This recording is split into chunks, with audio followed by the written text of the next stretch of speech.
Hey everybody, and welcome back to the movies.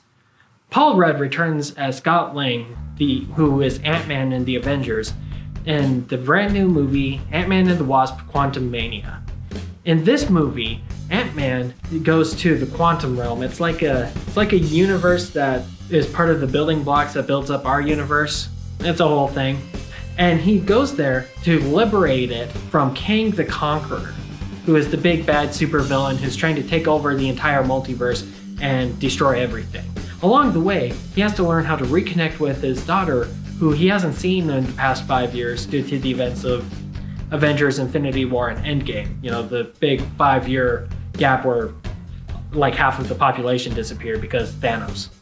Now this movie, as the latest installment of the Marvel movie franchise, kind of shows off a lot of the problems that Marvel movies have right now.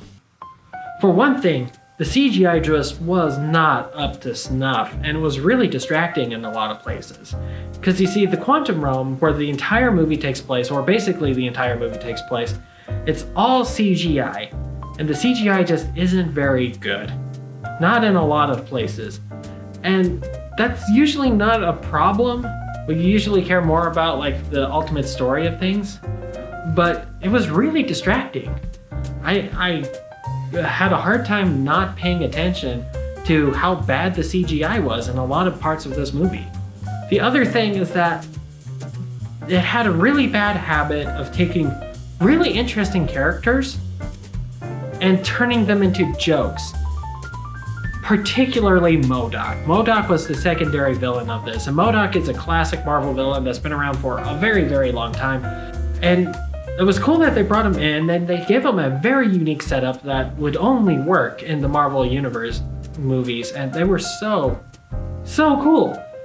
Until like the last 3 minutes of the guy's runtime, when they took his entire character progression and just turned him into a big joke.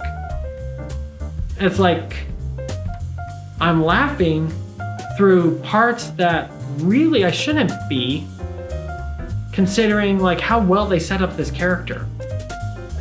And that was really disappointing. They really dropped the ball with a major antagonist within the movie who represented a lot of the anxieties that the main characters had. And the other thing is that like, ever since the Avengers saved the world and they started time traveling and they introduced the multiverse and things like Loki and Spider-Man and Doctor Strange introduced it, it's like everything now has to connect to saving the multiverse, which is fine. I'm a big comic book guy. I've never been a stranger to the idea of the multiverse. It's been a part of comic books since the 60s even. But every time they take these characters and put them in a world that is less real, it becomes less relevant, and the stakes just feel like they aren't there. Particularly in this movie, it felt like there weren't any real consequences or any real stakes for anything because like they were focusing on something much too big. And focusing on the multiverse isn't a problem. We've seen great things come from that. Like Spider-Man did a great job with it, but the difference was they all took the multiverse and put it on a very personal level. Whereas this one, there wasn't a whole lot of personal stakes set up within the multiverse. It was just, we're going to save all of reality, and that's about as deep as it got. That's not to say that this movie didn't have some great moments though. There were a lot of places where I laughed and it was great. They introduced some cool things. They had all these characters who were well balanced and did have a story arc. It may not have been the deepest in some places, but it was good. And that was fun. It was a great ensemble piece, especially for all the characters connected to Ant-Man. It just felt really good to watch. And then Kang the Conqueror. That guy commanded the stage anytime he showed up. He was so good.